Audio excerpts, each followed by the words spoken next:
Hallelujah. आए वे सबों को प्रभु यीशु मसीह के नाम से हम इस शाम की आराधना में, इस हफ्ते के अंदर हम आपका स्वागत करते हैं। प्रभु की बड़ी दया में, प्रभु की बड़ी कृपा में फिर से और एक बार उसने हमें एक मौका दिया ताकि हम मिलकर उसके नाम को ऊंचा उठाएं, उसके नाम की आराधना करें, उसके नाम की प्रशंसा करने के लिए उसने हमें जिंदों के बीच में हमें जिंदा रखा। इसके लिए हम प्रभु को धन्यवाद करते हैं। आप जो घरों में बैठकर हमारे साथ मिलकर प्रभु की आराधना करते हैं, प्रभु की नाम की महिमा करते हैं, विश्वास करते हैं प्रभु आपके जीवनों के अंदर कार्य कर रहा है, प्रभु आपके परिवारों के अंदर कार्य कर रहा है। चिन्ह और चमत्कारों को आप अनुभव कर कर प्रभु को आनंद मना रहे हैं। इसके लिए हम प्रभु को धन्यवाद करते हैं। सबसे बड़ी बात यह है कि परमेश्वर ने अपनी बड़ी दया में, अपने लहू में इतने दिनों तक प्रभु ने हमें संभाल कर रखा। कोरोना वायरस के महामारी से प्रभु ने हमें बचा के रखा। इसके लिए हम उसको धन्यवाद देने के कर्तव्य योग्य हैं और हम उसको धन्यवाद देना है। आइए आज की शाम की सभा को हम शुरुआत करें, प्रार्थना के साथ हमारी आराधना को हम शुरुआत करें। आइए अपनी आंखों को बंद कर कर अपने आप को हम तैयार करें। थैंक यू जीसस, धन्यवाद हो यीशु। प्यारे पिता, फिर से और एक बार इस सुंदर शाम के समय, इस इतवार के दिन तेरे चरणों में आकर, तेरे संतों के साथ मिलकर, तेरे लोगों के साथ मिलकर इस प्रकार ऑनलाइन आराधना में तूने मैं एकत्रित किया, इसके लिए हम धन्यवाद करते हैं। प्यारे पिता, तू हमारा परमेश्वर है, तू हमारा खुदा है, तू हमारा सच्चा गडरिया है, तू हमें चराता है, हरी हरी चराइयों में ले चलकर हमारे प्राण को तृप्त करने वाला परमेश्वर। इसके लिए हम धन्यवाद करते हैं। प्यारे पिता, आज की शाम तेरे हाथ में हमारे जीवनों का हम समर्पण करते हैं। हम प्रार्थना करते हैं, हम विनती करते हैं परमेश्वर, इस आराधना के अंदर तू हमारे बीच में आने के लिए हम तुझसे प्रार्थना करते हैं। प्यारे पिता, गीतों के द्वारा तेरे नाम की महिमा होने पाए, वचन के द्वारा तेरे नाम की महिमा होने पाए, प्रार्थना के द्वारा तेरे नाम की महिमा होने पाए। हम जो कुछ करें सिर्फ तेरे नाम की महिमा के लिए, तेरे राज्य की बढ़ोतरी के लिए, तेरे ओ पिता परमेश्वर नाम को प्रकट करने वाले बनाने के लिए हम तुझसे प्रार्थना करते हैं। प्यारे पिता, आज की शाम फिर से और एक बार हमारे जीवनों का हम समर्पण करते हैं। तेरा अभिषेक हमारे बीच में मंडराने पाए, तेरी आत्मा हमारे बीच में मंडराने पाए। तो प्रत्येक जन से बोल और बातचीत करने के लिए हम तुझसे प्रार्थना करते हैं। प्रत्येक जीवनों को, प्रत्येक परिवारों को तो आशीर्वादित करने के लिए हम तुझसे प्रार्थना करते हैं। तेरी कृपा के लिए धन्यवाद, तेरी दया के लिए धन्यवाद। फिर से और एक बार हमारे जीवनों को हम समर्पण करते हैं। हमारी ओ पिता परमेश्वर आराधना को तेरे हाथों में हम समर्पण करते हैं। तो हमारे बीच में मंडराने के लिए, तेरी आत्मा हमारे बीच में मंडराने के लिए हम तुझसे प्रार्थना करते हैं। तेरे दास को तो अभिषेक कर, वचन के द्वारा बोलने के लिए तू शक्ति दे, बल दे, सामर्थ्य दे परमेश्वर। वचन कई लोगों के लिए, परिवारों के लिए आशीर्वाद का कारण बनने के लिए हम तुझसे प्रार्थना करते हैं।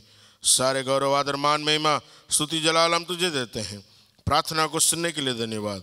यीशु के नाम से मांगते हैं, सुनो, कबूल कर पिता परमेश्वर, आमीन आमीन। आइए हम कुछ गीतों को गाकर प्रभु के नाम की महिमा करें। और मैं विनती करूंगा, वर्शिप टीम हमारे बीच में है, वो हमें गीतों में अगुवाई करे। जब हम गीत गाते हैं, जब हम परमेश्वर की आराधना करते हैं, बड़े आदर के साथ, बड़े भक्ति के साथ, परिवारों के साथ मिलकर हम परमेश्वर की आराधना करें और विश्वास करें परमेश्वर हमारे लिए कार्य करने वाला परमेश्वर है और परमेश्वर हमारे लिए चमत्कारों को करने वाला परमेश्वर है। आइए वर्शिप टीम की ओर हम जाएं, परमेश्वर की आराधना में अपने आप को समर्पण करें। आइए हम सबसे पहले उस गीत को गाएं, आओ हम यहोवा का धन्यवाद करें, अपने सारे हृदय से वंदना करें, उसके फाटकों में स्तुति करें और जय ललकार। यदि अब सॉन्ग बुक आपके घरों में है, सॉन्ग नंबर 29 और मिलके गाएं एक साथ। Thank you Jesus.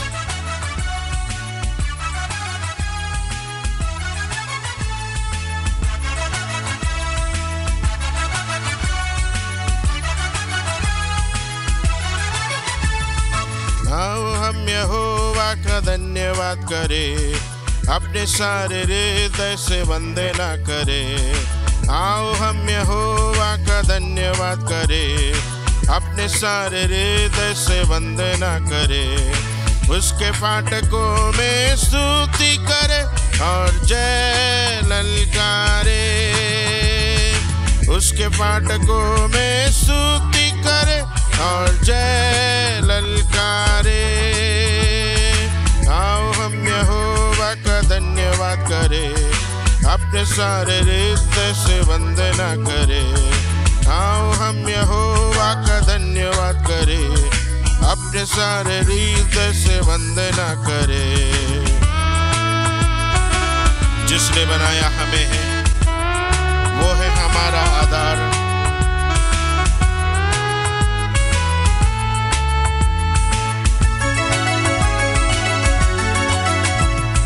जिसने बनाया हमें, वो है हमारा आधार।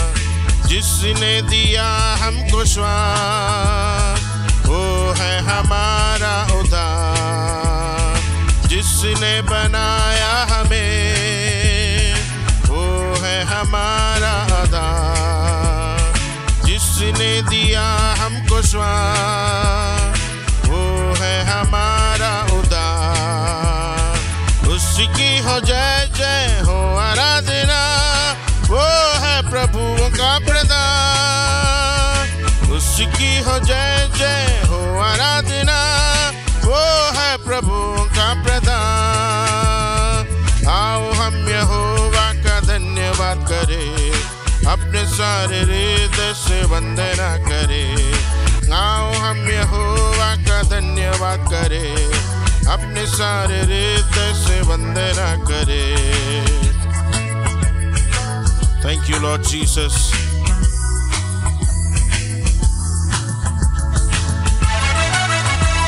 Thank you, Master.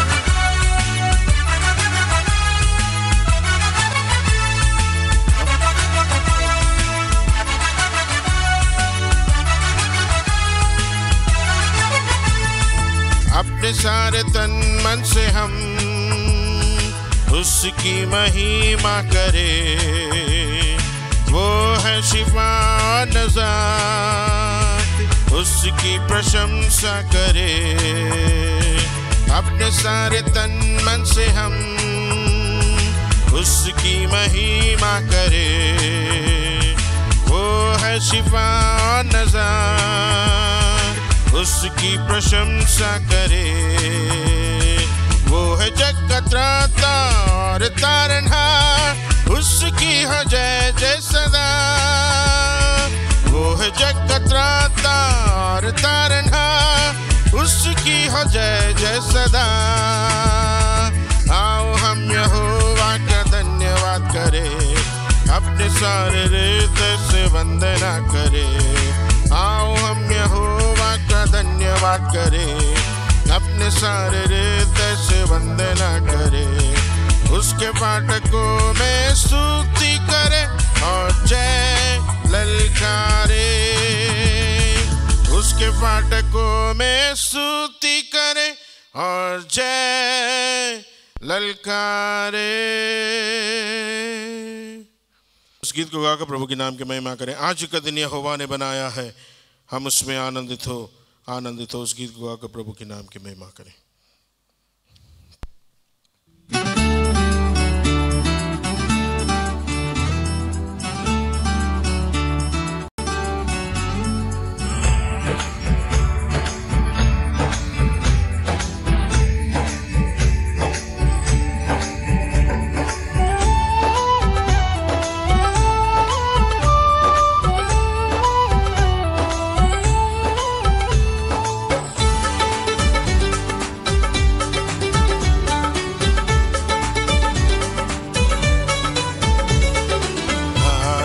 दिन यहोवा ने बनाया है, हम उसमें आनंदित हो, आनंदित हो।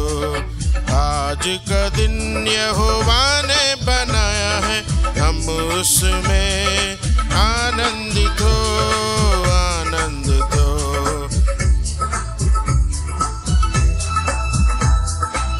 Thank you Jesus.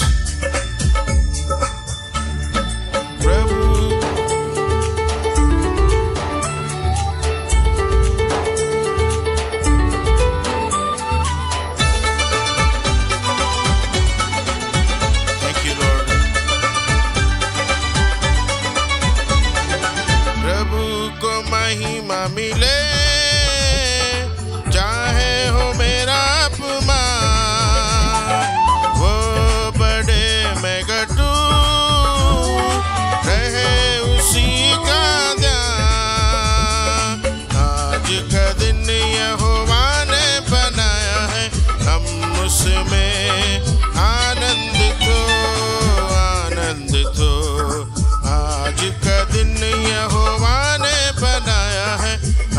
उसमें आनंदित हो, आनंदित हो।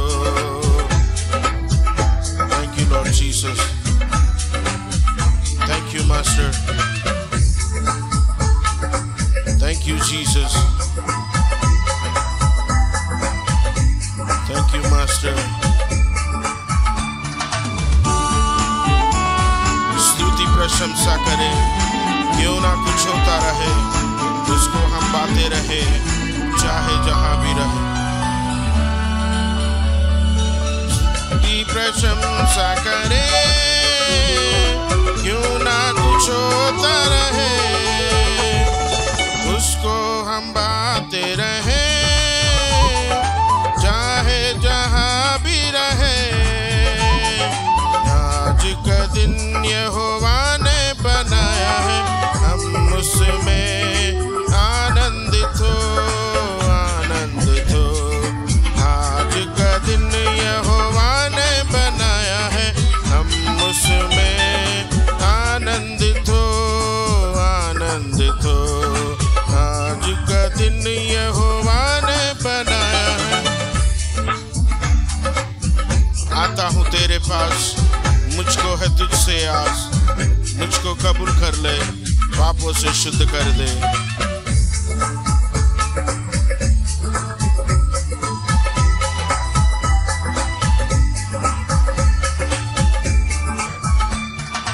आता हूँ, थैंक यू जीसस।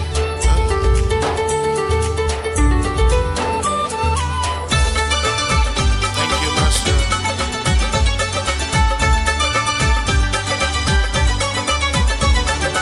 आता हूँ तेरे पास, मुझको है तुझसे मुझको कबूल कर ले, पापों से शुद्ध कर दे। आता हूँ तेरे पास, मुझको है तुझसे मुझको कबूल कर ले, पापों से शुद्ध कर दे। आज का दिन यहोवा ने बनाया है, हम उसमें आनंदित हो, आनंदित हो। आज का दिन यहोवा ने बनाया है, हम उसमें आनंदित हो, आनंदित हो। आज का दिन यहोवा ने बनाया है, हम उसमें आनंदित हो, आनंदित हो। आज का दिन यहोवा ने बनाया है, हम उसमें आनंदित हो, आनंदित हो। आइए और एक गीत गाकर हम प्रभु के नाम की महिमा करें। अपने आप को प्रभु के आगे हम समर्पण करके जब हम इस गीत को गाएं, प्रभु से कहें, परमेश्वर तू हमारा परमेश्वर है, तू हमारा सच्चा खुदा है, तेरे सिवाय कोई नहीं है। Thank you master.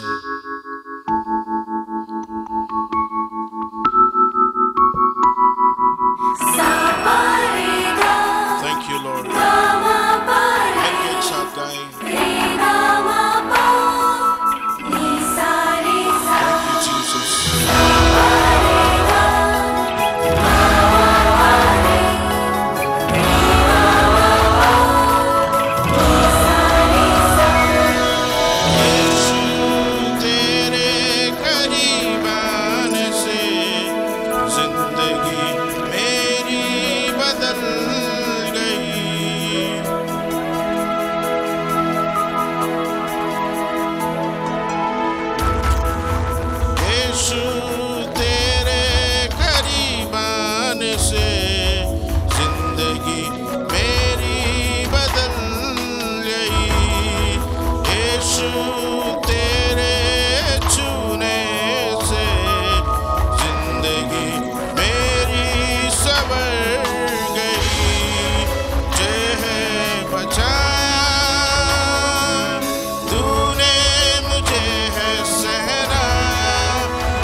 जो तुझसे दूर हुआ था, तूने मुझे हो छुड़ाया, अपनी राह पर चलाया।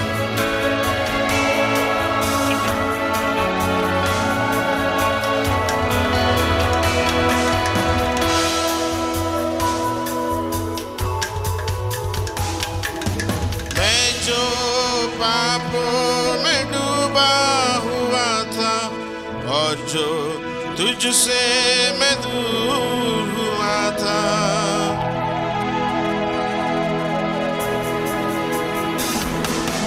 मैं जो पापों में डूबा हुआ था और जो तुझसे मैं दूर हुआ था, तूने मुझे छुड़ाया, अपनी राह पर चलाया। तूने मुझे छुड़ाया, अपनी राह पर चलाया। मैं धन्यवाद करता रहूंगा, यीशु धन्यवाद करता रहूंगा।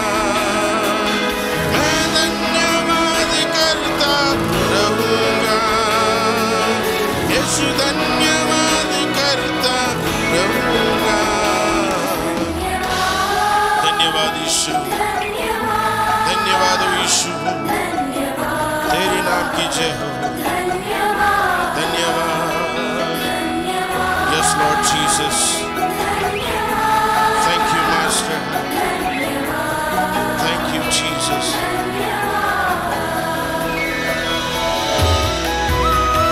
यीशु ने ऐसा प्रेम जताया, मुझको अपना बेटा बनाया, अपना लहू बहाया, जीवन नया दिलाया। सचमुच में थैंक यू लॉर्ड।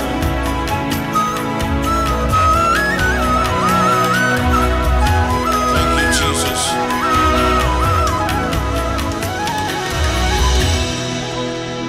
यीशु ने ऐसा प्रेम जताया, मुझको अपना बेटा बनाया।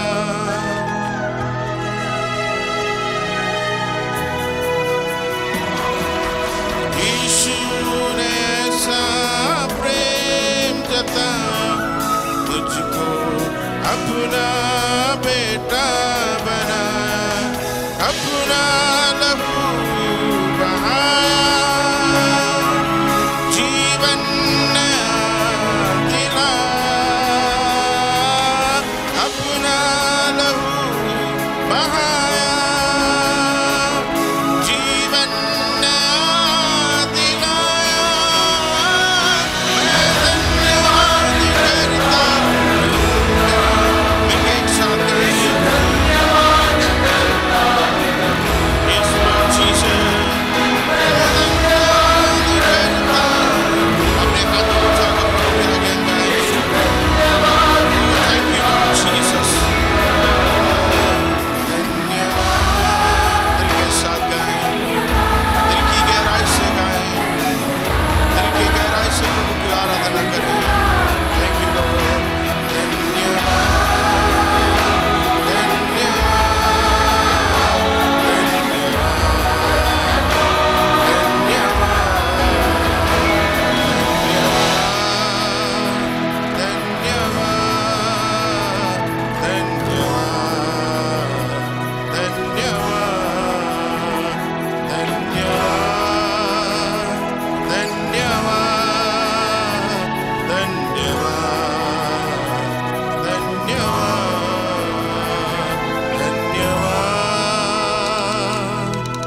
Thank you Jesus। धन्यवाद, धन्यवाद, धन्यवाद। यीशु तेरे करीब आने से हमारी जिंदगी बदल जाती है। यीशु तेरे छूने से हमारा जीवन परिवर्तन हो जाता। तेरे उस प्रेम के लिए, तेरे उस लहू के लिए हम तुझे धन्यवाद करते हैं। तेरी कृपा में हमारे जीवन को तो लेके चल, तेरी दया में हमारे जीवनों को लेके चल। हम कितना भी तुझे धन्यवाद कहें कम है परमेश्वर। फिर से और एक बार अपने हाथ को उठाकर हम प्रभु से कहते हैं, प्रभु धन्यवाद सारी बातों के लिए, धन्यवाद सारे अनुग्रह के लिए, धन्यवाद सारी सुरक्षा के लिए। सारे गौरव आदर मान महिमा स्तुति दलाल हम तुझे देते हैं। प्रार्थना को सुनने के लिए धन्यवाद। यीशु के नाम से मांगते हैं, सुनो कबूल कर पिता परमेश्वर। आमीन आमीन आमीन। आराधना के समय के बाद आइए हम परमेश्वर के सामने हमारे सिरों को झुकाकर हमारे देश के लिए, हमारे राज्य के लिए, हमारे लोगों के लिए हम मध्यस्थी करें और प्रार्थना करें और प्रभु से कहें, परमेश्वर तू हमारे बीच में हमारे देश के ऊपर दया करने के लिए, हमारे राज्य के ऊपर दया करने के लिए, तेरी कृपा हमारे जीवन के ऊपर बहाने के लिए आइए हम प्रभु से प्रार्थना करें। प्रभु के आगे हमारे जीवनों का हम समर्पण करें। धन्यवाद यीशु, तेरी और हमारी आंखों को फिर से और एक बार हम उठाते हैं। परमेश्वर तू ही हमारा भरोसा है, तू ही हमारा सहारा है। तेरे सिवाय कोई नहीं है जो हमारी भलाई करता है, तेरे सिवाय कोई नहीं है जो हमारी सहायता करता है। प्यारे पिता, आज शाम के समय फिर से और एक बार हमारे देश के लिए, हमारे राज्य के लिए, हमारे लोगों के लिए हम तुझसे विनती करते हैं, तुझसे प्रार्थना करते हैं। तेरा वचन कहता है, तेरा वायदा है परमेश्वर, जहाँ 2 या 3 जन मेरे नाम पर एकत्रित होते हैं उनके बीच में तू उपस्थित है करके तेरा वायदा है। प्यारे पिता, हम अलग अलग जगहों में अपने घरों में बैठकर तेरी आराधना करते समय हम विश्वास करते हैं तू हमारे बीच में उपस्थित है, तू हमारी प्रार्थनाओं को सुनता है, हमारी विनतियों को सुनता है, हमारी याचनाओं को सुनता है। इसके लिए हम तुझे धन्यवाद करते हैं। प्यारे पिता, इस दुनिया के अंदर कई सारे लोग, कई सारी जगहों पर महामारी के कारण लोग डरे हुए हैं, लोग निराश में हैं, लोग चिंता में हैं, लोग व्याकुल हैं। परमेश्वर, वे नहीं जानते क्या होने वाला है, लेकिन तेरा वचन कहता है, डरो मत, हियाव बांध, क्योंकि दुनिया के अंत तक मैं तुम्हारे साथ हूँ। परमेश्वर प्यारे पिता, हमारे देश को तेरे हाथों में हम लेके आते हैं, हमारे राज्यों को तेरे हाथों में हम लेके आते हैं, हमारे लोगों को तेरे हाथों में हम लेके आते हैं। परमेश्वर, आज पिता परमेश्वर, हमारे देश के ऊपर तो दया करने के लिए हम तुझसे प्रार्थना करते हैं। महामारी के कारण पिता परमेश्वर कई सारे नुकसान हो रहे हैं। परमेश्वर, महामारी के कारण कई सारे लोग निराशा में पड़े हैं, महामारी के कारण कई सारे लोग दुखी में पड़े हैं। परमेश्वर, महामारी के कारण कई सारे लोग बीमारी में पड़े हैं। परमेश्वर, ओ पिता परमेश्वर, तेरा वचन को भेजकर, तेरी आत्मा को भेजकर तेरे चमत्कार को प्रकट करने के लिए हम तुझसे प्रार्थना करते हैं। तेरा वचन है पिता परमेश्वर, वो हमारा यहोवा राफा है, तू अपने वचन को भेजकर तू हमें चंगा करने वाला परमेश्वर, इसके लिए हम तुझे धन्यवाद करते हैं। प्यारे पिता, हम तुझसे प्रार्थना करते हैं, तेरे उस सामर्थ्य वचन को हमारे देश के ऊपर तू भेज दे, तेरे उस सामर्थ्य वचन हमारे लोगों के ऊपर तू भेज दे, तेरा वो सामर्थ्य वचन हमारे परिवारों के ऊपर भेजने के लिए हम तुझसे प्रार्थना करते हैं। ओ प्रभु जी, तेरा वचन को भेजकर तू हमें चंगा करने के लिए हम तुझसे प्रार्थना करते हैं। हमारे देश को ओ पिता परमेश्वर, हमारे लोगों को पिता परमेश्वर, अपराधों को तेरे सामने हम कबूल करते हैं। ओ तेरे चरणों में हमारे अपराधों को हम कबूल करते हैं। परमेश्वर, तो हमारे देश को तुम माफ़ कर दे। परमेश्वर, देश के पापों को तुम माफ़ कर दे, लोगों के पापों को तुम माफ़ कर दे। ओ तू हमें पिता परमेश्वर फिर से और एक बार खड़ा करने के लिए हम तुझसे प्रार्थना करते हैं। प्यारे पिता, इस महामारी के कारण ओ पिता परमेश्वर कई सारे बिजनेस से बंद हो रहे हैं। परमेश्वर, कई सारे पिता परमेश्वर लोगों ने अपनी जो इन्वेस्टमेंट रखा है वो नुकसान होते जा रहे हैं। परमेश्वर, प्यारे पिता, तू दया कर दे। परमेश्वर, तू करुणा कर दे। पिता परमेश्वर, तू लोगों के ऊपर दया करने के लिए हम तुझसे प्रार्थना करते हैं। प्रभु जी, ओ हमारे देश को चंगा कर। परमेश्वर, बिजनेसों को पिता परमेश्वर, आर्थिक व्यवस्था को ओ तू संभालने के लिए हम तुझसे प्रार्थना करते हैं। हमारे देश के ऊपर यदि तू दया ना करेगा, कोई हमारे ऊपर दया नहीं करेगा। हमारे देश के अंदर यदि तू कार्य नहीं करेगा, प्रभु जी, कोई हमारे लिए कार्य नहीं करेगा। प्यारे पिता, तेरी दया को तू बहा दे। प्यारे पिता, तेरी करुणा को तू बहा दे। प्यारे पिता, तेरी सामर्थ को तू बहाने के लिए हम तुझसे प्रार्थना करते हैं। पिता परमेश्वर, तेरे हाथ में हमारे जीवनों को हम फिर से और एक बार देते हैं परमेश्वर। ओ तू दया कर दे परमेश्वर, लोगों के पापों को तो माफ़ कर दे परमेश्वर, लोगों के अपराधों को तो माफ़ कर दे परमेश्वर। तेरा वचन, ओ तेरे वायदा जो तूने हमारे लिए, हमारे परिवारों के लिए, हमारे देश के लिए दिया है परमेश्वर, हर एक वायदाओं को याद कर फिर से और एक बार हमें पुनर्स्थापित करने के लिए हम तुझसे प्रार्थना करते हैं। अलग अलग जगहों पर अलग अलग और रीति से मिशनरी संस्थाएं जो सेवकाएं करते हैं उसके लिए हम प्रार्थना करते हैं। वे लोग सब तेरे वचनों को ओ पिता परमेश्वर फैलाने में जुटे हैं परमेश्वर। प्यारे पिता, तेरी कृपा कर, तेरी दया कर परमेश्वर। अलग अलग जगहों में जाकर, ओ अलग अलग पहाड़ी जगहों में जाकर, अलग अलग खतरे भरे ओ जगहों में जाकर जब तेरे वचन को देते समय तेरा वचन का ओ पिता परमेश्वर सामर्थ्य, तेरा वचन का वो अभिषेक जो लोग पिता परमेश्वर वचनों को पढ़ते हैं उनके परिवारों के अंदर, उनके जीवनों के अंदर वो तो कार्य करने के लिए हम तुझसे प्रार्थना करते हैं। ओ पिता परमेश्वर, तेरा वचन लोगों को परिवर्तन करता है, तेरा वचन लोगों के जीवनों को ओ परिवर्तन करता है परमेश्वर। तेरा उस वचन को ओ पिता परमेश्वर फिर से और एक बार कार्यरत करने के लिए हम तुझसे प्रार्थना करते हैं। प्यारे पिता, हमारे वाइजाक को भी तेरे हाथों में हम समर्पण करते हैं। तूने हमें इस देश में लेके आया, इसके लिए हम तुझे धन्यवाद करते हैं। इस राज्य में तूने हमें रखा, इसके लिए हम तुझे धन्यवाद करते हैं। प्यारे पिता, हमारे देश के अंदर, हमारे इस राज्य के अंदर, इस वाइजाक के अंदर कई सारे हिंदी भाषी लोग हैं जो हिंदी को जानते हैं, हिंदी आराधना के लिए वो ढूंढते हैं पिता परमेश्वर, हिंदी आराधना की तलाश में है पिता परमेश्वर। प्यारे पिता, यूनियन चैपल के अंदर जो तूने इस हिंदी आराधना को दिया, इसके लिए हम तुझे धन्यवाद करते हैं। इस सेवकाई को तू बढ़ोतरी दे परमेश्वर, इस सेवकाई को तो आशीर्वादित कर। कई लोग इस जगह पर आकर आशीर्वादित होने के लिए हम तुझसे प्रार्थना करते हैं, मंडली को भरने के लिए हम तुझसे प्रार्थना करते हैं। लोगों से नहीं पिता परमेश्वर, बल्कि तेरी आत्मा से भरे हुए लोगों को इस मंडली के अंदर लेके आने के लिए हम तुझसे प्रार्थना करते हैं। ओ लोगों को भर कर परमेश्वर, लोग तेरी आत्मा में सच्चाई में आराधना करने की ऐसी सामर्थ्य, एक जागृति हमारे देश के ऊपर देने के लिए हम तुझसे प्रार्थना करते हैं। यूनियन चैपल के द्वारा होने वाले हर एक सेवकायों को तो आशीर्वादित कर, हर एक सेवक को तो आशीर्वादित कर, हर एक कमेटी मेंबर्स को तो आशीर्वादित कर। पास्टर राजेश उनके परिवार को तो आशीर्वादित कर, पास्टर सुरेश उनके परिवार को तो आशीर्वादित कर, पास्टर थॉमस उनके परिवार को तो आशीर्वादित कर। ओ पिता परमेश्वर, तेरा अभिषेक, तेरी सामर्थ्य, तेरा अनुग्रह उनके परिवारों के ऊपर देने के लिए हम तुझसे प्रार्थना करते हैं। और आत्मा से भरकर और अभिषेक से भरकर तेरे नाम के महिमा के लिए, तेरे राज्य के बढ़ोतरी के लिए इस वाइजाक के अंदर उपयोग करने के लिए हम तुझसे प्रार्थना करते हैं। नए नए द्वारों को, नए नए मार्गों को खोलकर ओ हमारी सेवकाई को विस्तृत करने के लिए हम तुझसे प्रार्थना करते हैं। प्यारे पिता, आज के वचन के लिए तो हमें तैयार कर, तेरे वचन के द्वारा तुमसे बोलो, बातचीत कर। तेरा वचन प्रत्येक जीवनों के अंदर कार्य करने के लिए हम तुझसे प्रार्थना करते हैं। खास करके और एक हम प्रार्थना करते हैं हमारे मंडली के अंदर जो लोग बीमार में हैं परमेश्वर, उनके ऊपर तू दया कर तेरे वचनों को भेजकर, तेरी आत्मा को भेजकर उनको चंगा करने के लिए हम तुझसे प्रार्थना करते हैं। फिर से एक बार हमारी सारी विनतियों को, याचनाओं को तेरे हाथों में हम समर्पण करते हैं। सारे गौरव, आदर, मान, महिमा, स्तुति, जलाल हम तुझे देते हैं। प्रार्थना सुनने के लिए धन्यवाद। यीशु के नाम से मांगते हैं, सुनो कबूल कर पिता परमेश्वर, आमीन एंड आमीन।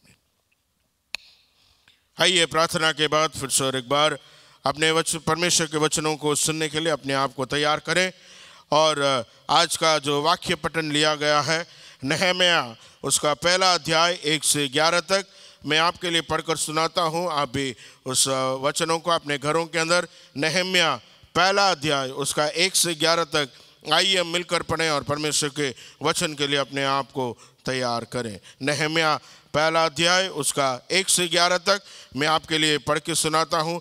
यदि आपके पास बाइबलें हैं तो आप भी अपने बाइबलों को खोलकर इस वचनों को पढ़ने के लिए मेरे साथ कोशिश करें। हल्किय्याह के पुत्र नहम्याह के वचन।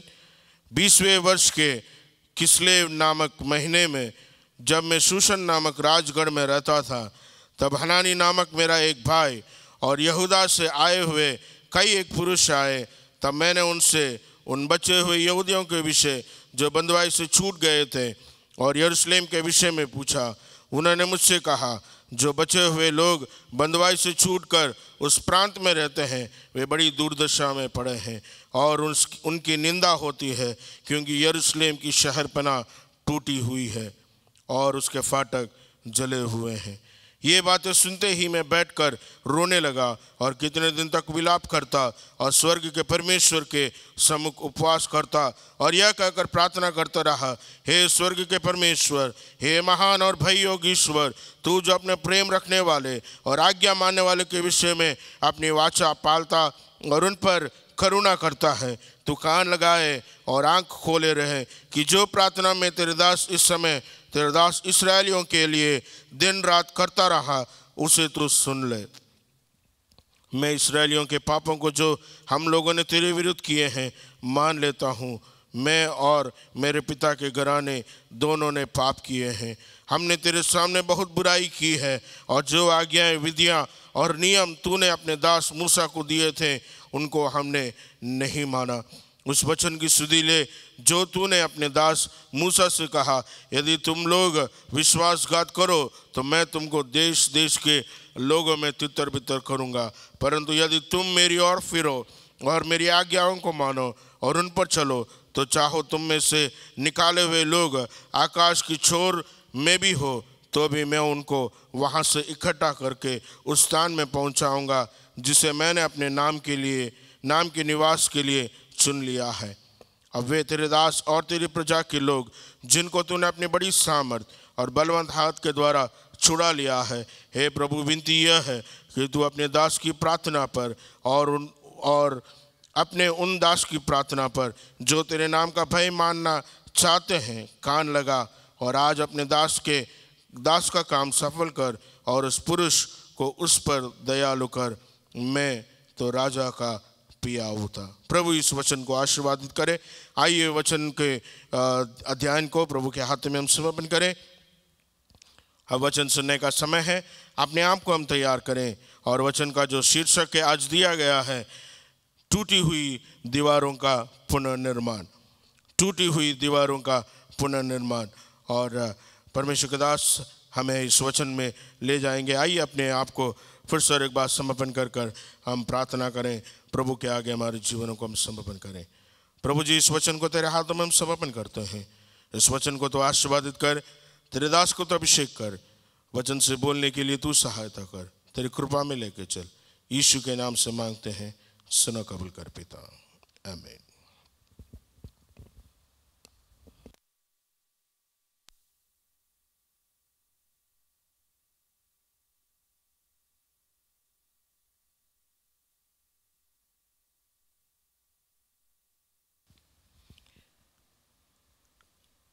आइए वे सबों को फिर से और एक बार प्रभु के नाम से हम स्वागत करते हैं। आज की शाम प्रभु ने जो हमें समय दिया है कि हम उसकी आराधना करें, उसके नाम को ऊंचा उठाएं, उसके लिए मैं प्रभु को धन्यवाद करता हूं। जो वचन आज हमने पढ़ा है और उसका जो शीर्षक मैंने दिया है, टूटी हुई दीवारों का पुनर्निर्माण। ये बहुत सुपरिचित वाक्य है। कई बार हमने कई वचनों को इसके अंदर से सुना है, सीखा है। अलग अलग दासों ने अलग अलग रीति से इस वचनों को परमेश्वर के आगे और परमेश्वर के लोगों के आगे बांट कर दिया है और कई सारी बातों का अलग अलग रीति से हमने सीखा है। जो आज की शाम प्रभु ने मुझे दिया हुआ जो वचन है और जो शीर्षक मुझे दिया गया है वो इस प्रकार है, टूटी हुई दीवारों का पुनर्निर्माण। यानी टूटी हुई संबंधों का जो प्रभु से हम दूर हो गए हैं उसको हम पुनर्निर्माण करना है। टूटे हुए जो अवस्था है, हमारी अवस्था है, उसको हम फिर से और एक बार स्थापित करना है। आज इस महामारी के कारण कई लोग डर में हैं। आप जहाँ कहीं पे भी जाएं, लोग अपने आप को वापस फिर से और एक बार उस स्टेटस में लाने के लिए प्रयत्न कर रहे हैं। यदि आप कई सारे बिजनेसों की ओर देखें, कई सारे बिजनेसों की ओर अपनी नज़रों को उठाएं, कई सारे लोगों के पास इसको चलाने के लिए या इसको आगे बढ़ाने के लिए सामर्थ्य नहीं है। इसके लिए वे क्या कर रहे हैं, अपने अपने बिजनेसों को बंद कर दूसरे मार्गों को देख रहे हैं। इस महामारी के कारण लोग नुकसान में जा रहे हैं। लोगों को पता नहीं इस नुकसान की भरपाई किस प्रकार करना है। जो टूट गया, उनका जो बिजनेस है उसको किस प्रकार खड़ा करना है। इस लॉकडाउन के कारण कई लोगों को नुकसान हुआ है, कई सारे मंडलियों को नुकसान हुआ है, कई सारे भाई बहनों को जो अपने खुद का बिजनेस चला रहे थे या कंपनियां चला रहे हैं, उन लोगों को भी बिजनेस हुआ है। यदि आपने 2 दिन पहले न्यूज़ में देखा होगा तो आपने देखा होगा कि अमेरिका के प्रेसिडेंट ने इस प्रकार कहा है, जो वीज़ा है वो दे रहे हैं उन सबको वो रद्द कर रहा है। मतलब लोग अभी डरे हुए हैं, लोग अभी चिंताओं में हैं, लोग सोच रहे हैं कल क्या होने वाला है या कल क्या होने जा रहा है। एक जन ने इस प्रकार कहा, अमेरिका में अभी लोग अपने अपने पेटियों को पैक करके बैठे हैं कि कब बुलावा आएगा या कब उनका नंबर आएगा, वे लोग तुरंत वापस अपने देश की ओर लौट जाएं। सचमुच में यही अवस्था चल रहा है। लोग डर में हैं, लोग चिंता में हैं, लोग निराश में हैं। हमें छूट तो दिया गया है, लेकिन फिर भी हमारे मंडलियों के अंदर आराधना करने के लिए डर है। कारण यह है, यदि हम मंडलियों के अंदर आराधना करते हैं, कई सारे लोग आएंगे, उसमें से यदि किसी एक को कोरोना का इफेक्ट पड़ गया या एक को कोरोना का बीमारी आ गया, पूरे जगहों को या पूरे एरिया को सील कर देंगे। डर है। हमारी परिस्थितियाँ टूटी हुई हैं, हमारी अवस्था टूटी हुई है, हमारी आशा टूटी हुई है। लेकिन इस अवस्था में भी, इस परिस्थितियों में परमेश्वर का वचन कहता है, डरो मत, हियाव बांध, मैं तुम्हारे साथ हूँ। आज जो वचन हमने पढ़ा है नहम्याह की पुस्तक से, नहम्याह उसका पहला अध्याय 1 से 11, उसमें इस प्रकार लिखा गया है, टूटी हुई दीवारों का पुनर्निर्माण। यदि आप नहम्याह की पुस्तक पहला अध्याय, उसका पहला अध्याय से 7वां अध्याय तक यदि आप उसके शीर्षक को देखें तो वहाँ पे देखा जाता है नहम्याह का काम है कि टूटी हुई दीवारों को या टूटी हुई शहरपना को पुनर्निर्माण करना। और उसका 8वां अध्याय से 13वां अध्याय तक यदि आप पढ़ते हैं, वहाँ पर देखते हैं उस जो टूटी हुई संबंध जो है या टूटी हुई जो आराधना है या टूटी हुई जो संस्थापन है, उसको फिर पुनर्स्थापित करना। इंग्लिश में इस प्रकार कहते हैं रीबिल्डिंग एंड री इंस्टीट्यूट, यानी पुनर्निर्माण, पुनर्स्थापित। नहम्याह ने पुनर्निर्माण किया, एजरा ने पुनर्स्थापित किया। यदि आप एजरा, नहम्याह, एस्तर, इन 3 पुस्तकों को यदि आप पढ़ते हैं तो वहाँ पे बहुत रोमांचक बातें आप देख सकते हैं। एजरा ने मंदिर को बनाया, नहम्याह ने मंदिर को पुनर्निर्माण किया और एस्तर ने अपने लोगों को लड़कर, अपने लोगों के लिए लड़कर राजा से आज्ञा को पास करवाया कि वे लोग जाकर परमेश्वर की आराधना करें। बहुत अलग अलग रीति से अलग अलग समयों में इस पुस्तकों को लिखा गया है, लेकिन परमेश्वर की आत्मा ने इन 3 पुस्तकों को एक साथ लेके आकर बहुत अच्छे रीति से परमेश्वर की आत्मा में जोड़ा है। एजरा ने मंदिर को बनाया, नहम्याह ने पुनर्निर्माण किया, मंदिर के जो टूटी हुई दीवारों को पुनर्निर्माण किया, और एस्तर ने अपने लोगों के लिए लड़कर अपने लोगों को परमेश्वर की आराधना के लिए को दिलाया है। बहुत अच्छी बात है कि परमेश्वर का कार्य बहुत तेजी से, बहुत अति वेग से परमेश्वर का कार्य चल रहा है। यदि आप नहम्याह की पुस्तक का पहला अध्याय से लेकर 13वां अध्याय तक बड़ी ध्यान से पढ़ते हैं, बहुत सारी बातों को प्रभु हमें सिखाता है, प्रभु हमें सिखाना चाहता है। पहला अध्याय का जो शीर्षक यह है, नहम्याह की दुख भरी प्रार्थना या पश्चाताप भरी प्रार्थना। नहम्याह का दूसरा अध्याय इस प्रकार कहता है, यरूशलेम में लौटने के लिए नहम्याह का राजा से अनुरोध, पहला अध्याय 1 से 16 तक में।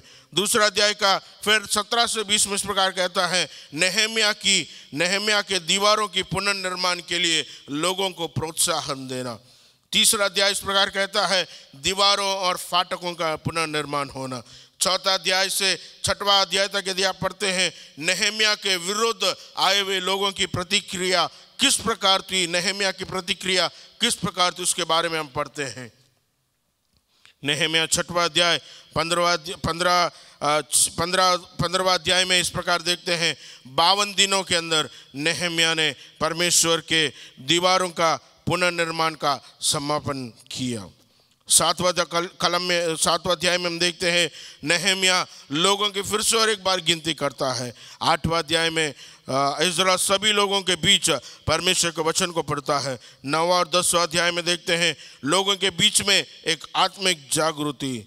11 अध्याय और 13 अध्याय में पढ़ते हैं 11 से 13 अध्याय में फिर से और एक बार पढ़ते हैं, लोगों के बीच में एक सुधार। ये नहम्याह के पुस्तक का एक शीर्षक में जो आप लोगों को देना चाहता था, यह है कि नहम्याह किस प्रकार परमेश्वर के कार्य को पूरा किया, किस प्रकार टूटी हुई दीवारों को उसने पूरा किया, टूटी हुई संबंधों को किस प्रकार वापस लोगों को प्रभु के पास लेके आया, उसके बारे में यदि आप नहम्याह की पुस्तक को पढ़ें, बहुत सारी रोमांचक बातों को आप पढ़ सकते हैं।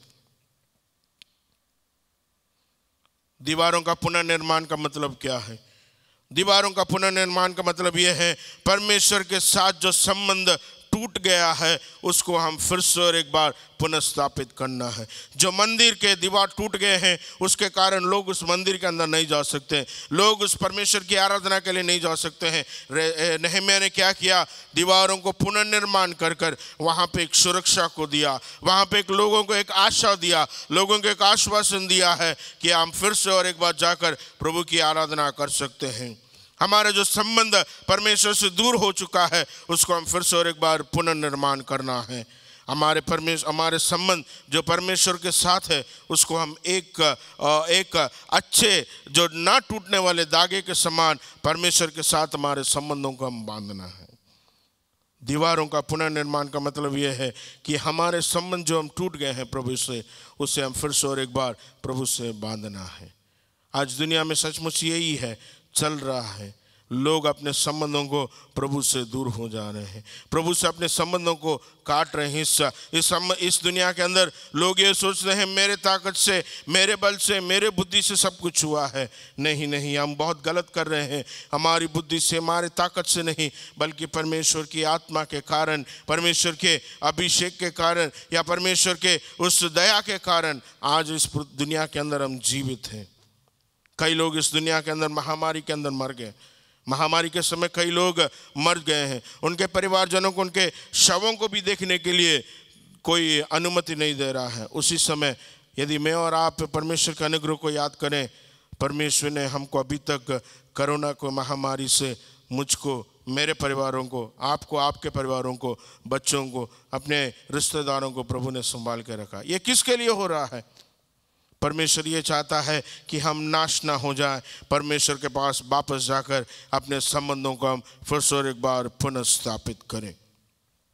आज जो मैं आपसे बात करना चाहता हूँ ये है कि नहम्याह उसका जो पहला अध्याय 1 से 11 तक यदि हम पढ़ें, नहम्याह की प्रार्थना के बारे में मैं आपसे बात करना चाहता हूँ। नहम्याह की प्रार्थना में ऐसी क्या विशेषता है? नहम्याह की प्रार्थना में ऐसी क्या बात है जिसने परमेश्वर ने उसको सामर्थ्य दिया कि दीवारों को पुनर्स्थापित करें?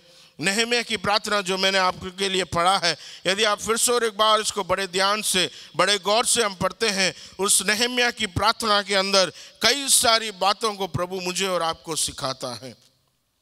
क्या नहम्याह की प्रार्थना इस महामारी के अंदर या इस आज हमारे देश में चल रहे अवस्था के लिए क्या कोई संबंध है?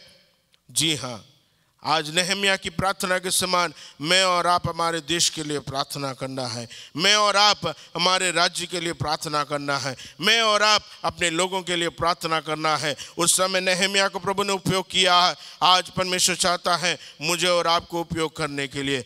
कुछ बातें जो नहम्याह की प्रार्थना में हैं, उस बातों को मैं आपके सामने रखना चाहता हूँ। यदि आप नहम्याह की प्रार्थना को यदि एक शीर्षक में लेके आए तो इस प्रकार है, नहम्याह की प्रार्थना के अंदर चिंता है, नहम्याह की प्रार्थना के अंदर पश्चाताप है, नहम्याह की प्रार्थना के अंदर एक समर्पण है, नहम्याह की प्रार्थना के अंदर एक साहस है, नहम्याह की प्रार्थना के अंदर एक सावधानी है और नहम्याह की प्रार्थना के अंदर एक आनंद का समारोह है।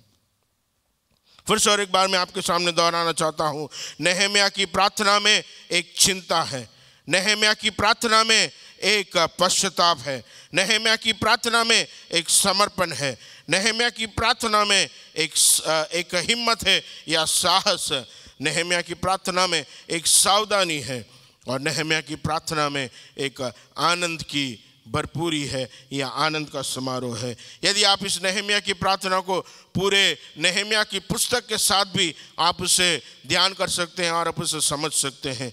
नहम्याह की जो प्रार्थना है उसमें चिंता की बात क्या है? नहम्याह जो प्रार्थना करता है, यदि आप उसको पढ़ें, नहम्याह पहला अध्याय उसका 4 में इस प्रकार लिखा है, मैं नहम्याह ये बातें सुनकर बैठकर रोने लगा और कई दिनों तक विलाप करता रहा और स्वर्ग के परमेश्वर के सम्मुख उपवास करता और यह कहकर प्रार्थना करता रहा। जब नहम्याह ने उस वचन को सुना, जब नहम्याह ने उस संदेश को सुना, उसका जीवन जो था, उसका मन जो था, वो दुख में भर गया और वो दुखित होकर प्रभु के सामने प्रार्थना करना लगा। नहम्याह ने ऐसा क्या सुन लिया कि उसके जीवन के अंदर दुख आ गया। नहम्याह ने यह सुना कि मेरे लोग जो वहाँ पर यहूदी में हैं, वे लोग नाश हो रहे हैं, वे लोगों की अवस्था बिगड़ गई है, वे लोगों की परिस्थिति बिगड़ गई है, वे लोग अच्छी जगह पर सुरक्षित नहीं हैं, मुझे उनके लिए कुछ करना है। नहम्याह इस प्रकार कहता है कि मैं तो राजा का पिया हूँ। राजा का पिया हूँ मतलब राजभवन में बैठकर उसे कोई बात की कमी घटी नहीं है, लेकिन उसके मन में चिंता है, मेरे लोग नाश हो रहे हैं, मेरी प्रजा नाश हो रही है, मेरी देश के लोग नाश हो रहे हैं, कर कर एक चिंता उसके मन के अंदर आकर वो प्रभु के सामने बैठकर प्रार्थना करना शुरू किया। आज नहम्याह के समान प्रभु मुझसे और आपसे पूछता है, क्या आप देश के प्रति, लोगों के प्रति आपके मन में चिंता है या नहीं। हम खबरें सुनते हैं, कई सारी न्यूज़ को सुनते हैं, लेकिन हम कितने बार उस न्यूज़ को सुनकर या उस वार्ता को सुनकर, उस खबर को सुनकर हमने प्रभु के सामने बैठकर प्रार्थना किया है। हम दुख मना लेते हैं या थोड़ा शौक मना लेते हैं, प्रभु उसको शांति दे या उसके परिवारों के अंदर तेरा कार्य करे, कर कर हम एक छोटी प्रार्थना कर लेते हैं, लेकिन अपने लोगों के प्रति चिंता मेरे जीवन के अंदर, आपके जीवन के अंदर है या नहीं, प्रभु आज मुझसे और आपसे पूछता है। नहम्याह प्रभु से प्रार्थना करता है, प्रभु के सामने गिड़गिड़ाकर लोगों के लिए प्रार्थना करता है, गिड़गिड़ाकर चिंता के साथ प्रभु के पास जाकर। नहम्याह को पता है ये समस्या का समाधान सिर्फ परमेश्वर के सिवाय कोई मुझे नहीं दे सकता है, कर कर वो क्या करता है, परमेश्वर के चरणों में जाकर गिड़गिड़ाकर, बिलक बिलक कर, रो रो कर प्रभु के सामने प्रार्थना करता है। यदि हमारे लोगों के प्रति, यदि हमारे देश के प्रति हमारे मन के अंदर चिंता नहीं है, तो हम कभी भी देश के लिए, लोगों के लिए प्रार्थना नहीं कर पाएंगे। देश को छोड़िए, लोगों को छोड़िए, हमारी मंडली के लिए भी हम प्रार्थना नहीं कर पाएंगे। यदि हमारे जीवन के अंदर प्रभु का चिंता है, प्रभु के दिल के समान यदि हमारे पास प्रभु का जो मन है उसके प्रकार हमारा मन है, तो हम लोगों के लिए प्रार्थना कर सकते हैं, हमारे विश्वासियों के लिए प्रार्थना कर सकते हैं, हमारी मंडलियों के लिए प्रार्थना कर सकते हैं। आज यदि आप देशों के अंदर देखें, बड़े बड़े दुनिया के अंदर बड़े बड़े मंडलियां हैं, बड़े बड़े मंडलियां दिन प्रतिदिन गिनती में बढ़ते जा रहे हैं। यदि आप उनसे जाकर पूछें आपके मंडली का रहस्य क्या है, क्यों दिन प्रतिदिन लोग बढ़ते जा रहे हैं, वे लोग एक ही कहेंगे, लोगों के प्रति चिंता, देश के प्रति चिंता, हम प्रार्थना करते हैं। इसके लिए प्रभु हमारे मंडली के अंदर जागृति को भेज रहा है। होने पाए प्रभु हमारे मंडली के अंदर भी उसी जागृति को भेजने पाए। लेकिन यदि जागृति हमारे मंडली के अंदर आना है, हमारे जीवन के अंदर नहम्याह के समान चिंता होना बहुत ज़रूरी है। दूसरा जो नहम्याह प्रार्थना करता है, नहम्याह लोगों के पापों के लिए पश्चाताप करता है, लोगों के पापों को कबूल कर कर माफ़ी मांगता है। एक ऐसी प्रार्थना है। नहम्याह का प्रार्थना यह है, प्रभु तू हमें माफ़ कर दे, हमने तेरे विरुद्ध पाप किया है, तेरे विरुद्ध अपराध किया है, मैंने अपराध किया है, मेरे घराने ने अपराध किया है, मेरे लोगों ने अपराध किया है, तेरे सामने ओ प्रभु जी पाप किया है, कर कर वो प्रभु के सामने माफ़ी मांगता है और प्रभु के सामने कबूल करता है। नहम्याह का प्रार्थना का दूसरा जो अंश ये है, नहम्याह लोगों के पापों को कबूल किया है। क्या मैं और आप अपने लोगों के पापों को कबूल कर कर मध्यस्थी करने के लिए तैयार हैं? आज प्रभु की आत्मा मुझसे और आपसे पूछता है। हम कई बार लोगों के पापों को उंगली दिखा दिखा कर या बार बार याद करा करा कर उनको दुख पहुंचाते हैं, लेकिन प्रभु ये नहीं चाहता है कि हम उनको याद करा कर या बार बार उंगली दिखाकर तू पापी है या तूने पाप किया है या तू इस प्रकार किया है कर कर उनको बार बार वो नोचना हमारा काम नहीं है। लेकिन लोगों के लिए हम पश्चाताप के साथ प्रार्थना करना, उनके पापों को कबूल कर कर प्रभु के आगे जाना, यही प्रभु हमें चाहता है।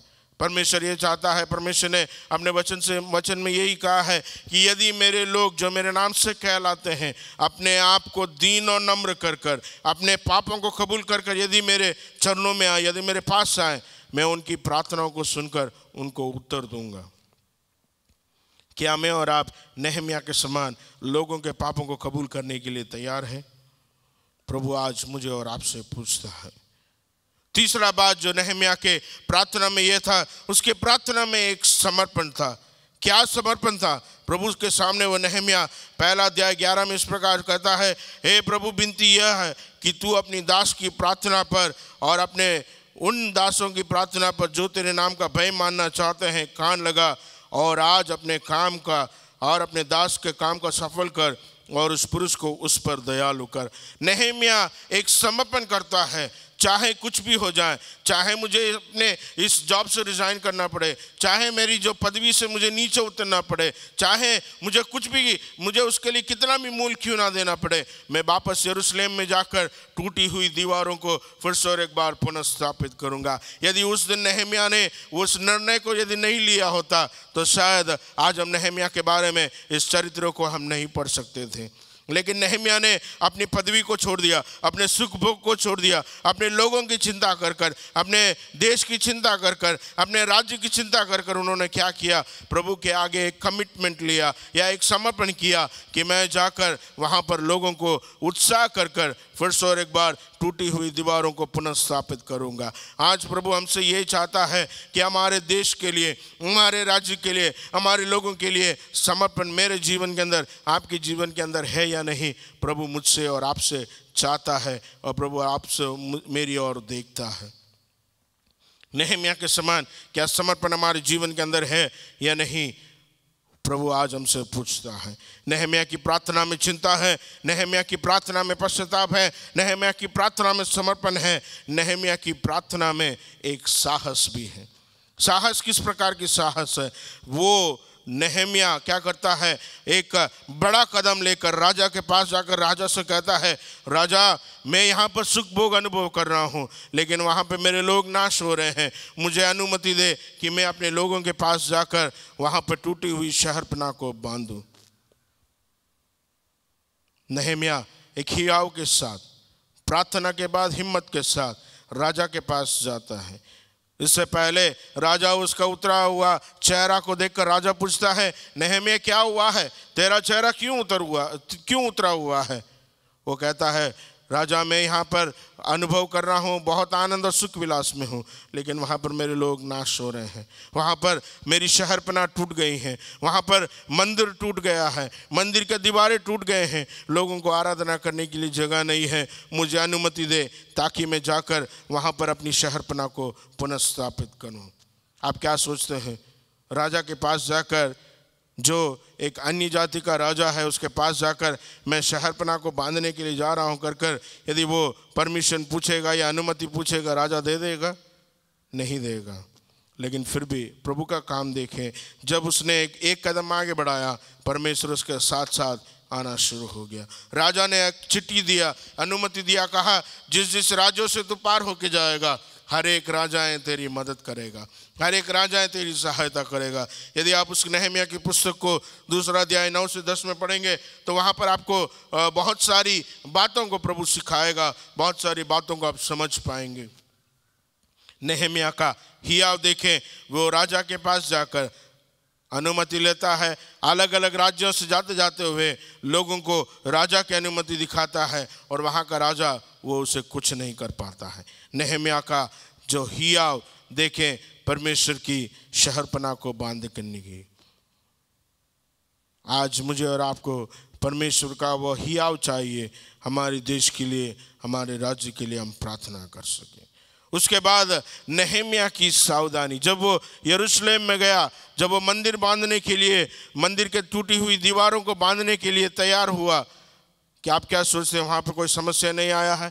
समस्या आया है। सनबलत और तोबिया कई बार उनको नाश करने के लिए सोचा, कई बार उन्होंने किया हुआ काम को वापस गिराने के लिए सोचा, लेकिन नहम्याह ने क्या किया? बड़े सावधानी के साथ आए हुए समस्या को उसने डील किया, आए हुए दुश्मनों को उनके साथ बातचीत किया, आए हुए दुश्मनों को बड़े सावधानी के साथ परमेश्वर के प्रेम में उनको लेके गया और वहाँ पर परमेश्वर के कार्यों को 52 दिनों के अंदर उसने पूर्ति किया। परमेश्वर ये चाहता है कि हम भी इस समयों में सावधान रहें। दुश्मन देख रहा है कि हम किस प्रकार कार्य करेंगे ताकि वो हमारे पर वारी कर सके, लेकिन मुझे और आपको बड़ी सावधानी के साथ हमारे पास आने वाली समस्याओं को समाधान पाना है, हमारी समस्याओं को हल करना है। पिछले दिनों में एक इस प्रकार की समस्या आया जहाँ पर हम लोग जो एरिया में चर्च चलता है वहाँ पर कई लोगों ने इस प्रकार विरोध किया कि आराधना यहाँ पर स्टार्ट नहीं करना है। कारण क्या है कि यहाँ पर लोग यदि भीड़ होंगे हमें कोरोना वायरस का इफेक्ट आ जाएगा, कोरोना वायरस आएगा, पूरे एरिया को सील करना पड़ेगा, पूरे जितने लोग आए हैं उन सबको वापस चेकिंग करना है, बहुत सारी प्रक्रियाएं हैं। लोगों ने कहा कि यहाँ पर आराधना नहीं शुरू करें। फिर भी हमने सोचा ठीक है, इतने दिन प्रभु की आराधना हमने घरों में किया है और एक हफ्ता हम प्रभु की आराधना घर के अंदर करेंगे। कर फिर से और एक बार हम वापस घरों में अपने अपने घरों में आराधना करना शुरू किए। उसमें हमारी नुकसान कुछ नहीं है, हमारे लिए समस्या कुछ नहीं है। सावधानी हमारे देश के लिए, हमारे राज्य के लिए, हमारे अड़ोसी पड़ोसी के लिए हमें सावधानी को बरतना। एक पास्टर ने चर्च शुरू कर दिया, लोग ये पहला आराधना में 100 लोग आ गए, दूसरा आराधना में 100 लोग आ गए। दूसरे दिन उनको नोटिस मिल गया कि यदि आप इसी प्रकार कंटिन्यू करेंगे, यदि कुछ भी प्रॉब्लम आया, कोरोना वायरस का किसी को प्रॉब्लम आया, तो आपको भी चर्च को या लोगों को, एरिया को सील करना पड़ेगा। इसी के लिए आप हमारी बात मानकर कृपा कर कुछ दिन आप घरों में आराधना करें। घरों में आराधना करने में नुकसान कुछ नहीं है, लेकिन सावधानी बरतना है। इन दिनों में मुझे और आपको सावधानी बरतना है। इन दिनों में मुझे और आपको देश के लोगों के प्रति सावधानी बरतना है। एक परमेश्वर के दास ने कहते हुए इस प्रकार कहा, गांधी जी के 3 बंदर थे। एक ने कहा बुरा मत देखो, बुरा मत सुनो, बुरा मत बोलो। लेकिन आज हमें कोरोना ने सिखाया गया, क्या सिखाया कि हम बुरा किसी के बारे में बुरा नहीं बोले, इसके लिए मास्क को पहनना है। किसी के लिए हम बुरा ना करें, इसी के लिए सैनिटाइजर से अपने हाथों को धोना है। हम किसी का बुरा ना चाहें, इसके लिए दूसरे के कामों में टांग ना डालें, इसके लिए बाहर ना जाएं, अपने घरों के अंदर रहकर अपने आप को सावधानी बरतें। मंत्री भी यही कहता है, देश भी यही कहता है, राज्य भी यही करता है, घरों के अंदर रहो, सुरक्षित रहो। हम भी घरों के अंदर रहकर परमेश्वर की आराधना करना है।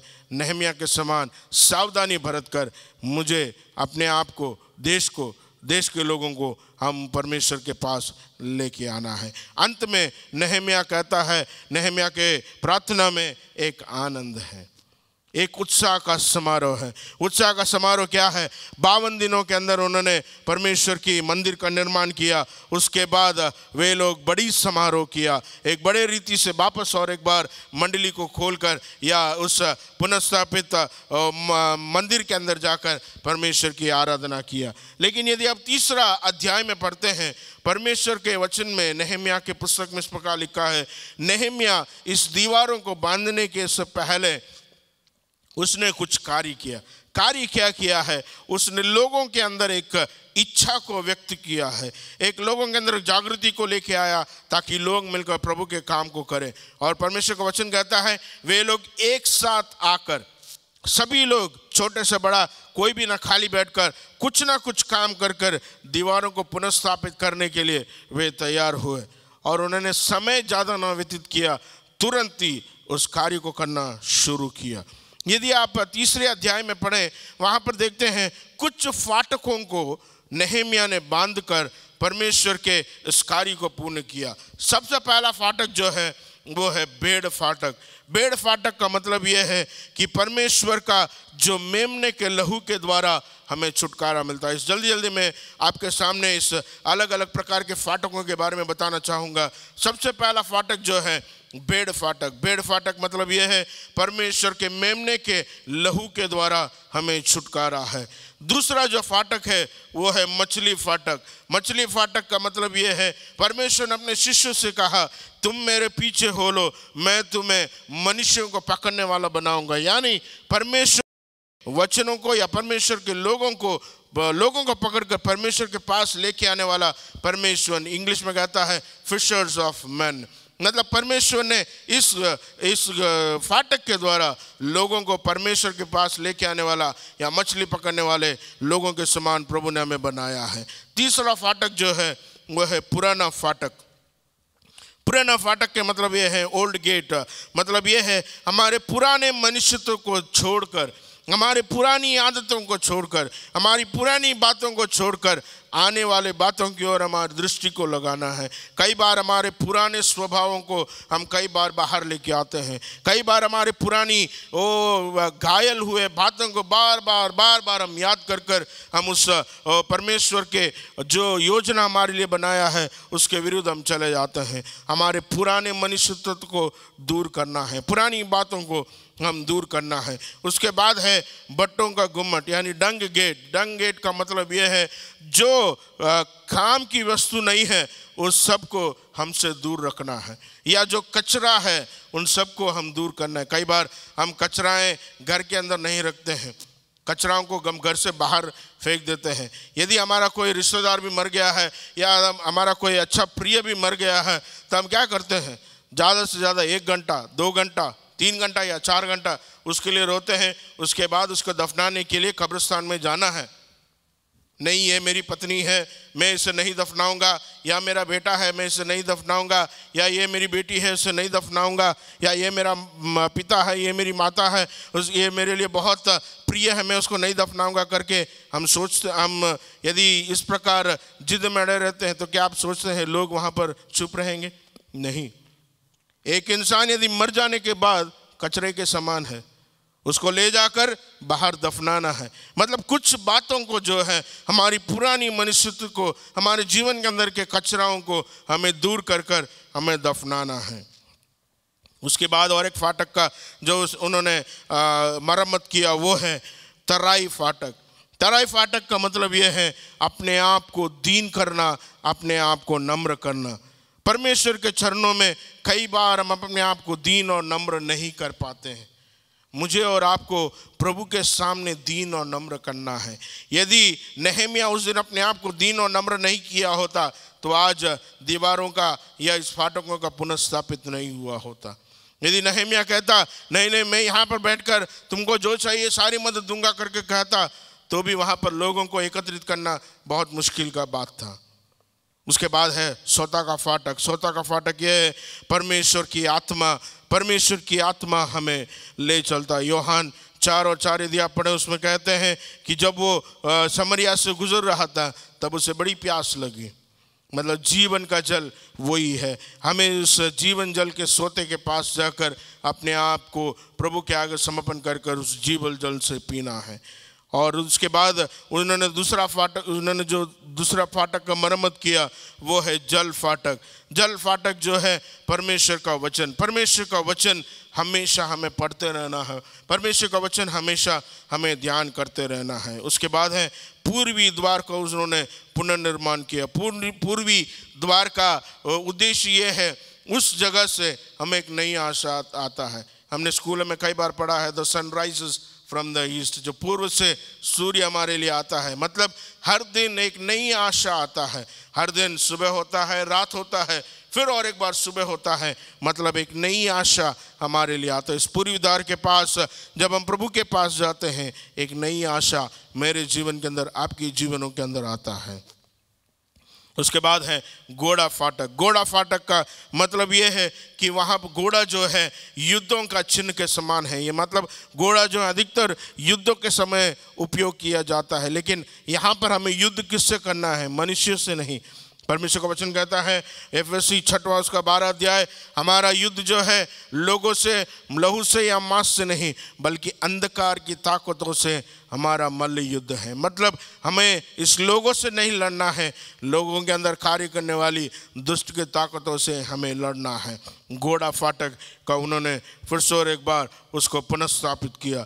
अंत में परीक्षण फाटक यानी मास्टर गेट और एग्जामिनेशन गेट, इसका मतलब यह है कि लोग ने अपने आप को प्रभु के सामने समर्पण कर कर जांचा कि हे प्रभु हम कहाँ पर गिर गए हैं। नेहमिया की प्रार्थना की शुरुआत इसी से होती है।